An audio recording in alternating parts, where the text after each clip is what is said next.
Okay folks, what's up? It is Derek coming at you with a new segment called Bendy Blurbs. So whenever there's something that I miss, an iconic bike, a frame that I want to highlight in a previous video, I'm just going to shout it out, give it a couple minutes of credence and go forward. So on the last video, I missed the Hawk FFL. First thing that's wild, this thing was aluminum. Back in 97, 98, that was a first.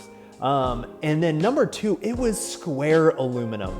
Haven't seen a bike since with square aluminum tubing outside of Hawk and what they've done for other BMX bikes, but Flatland bikes, aluminum, square tube, Hawk FFL is the only one that I've seen. And this thing is super rare, ultra rare.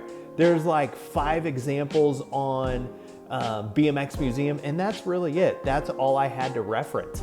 So that's kind of an intro into the Hawk FFL. So the next crazy thing is that this bike is actually for sale on BMX Museum.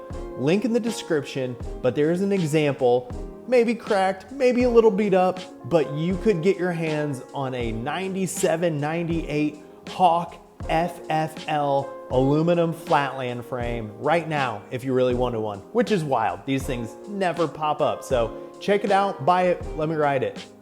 So details are short on the Hawk FFL. What I know, I think it's got about a 19-inch top tube, 3.85 pounds, so that aluminum coming in really, really light back in 97, 98 time frame.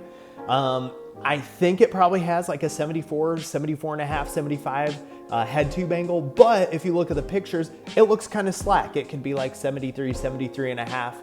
1 1/8 inch head tube, standard seat tube, 3/8 dropouts. They look like the chain stays are about 13, 14 inches. So it's compact, is very compact at the time, but not as microscopic as like the top tube on a Morales or the back end on my Aries Game Changer right now.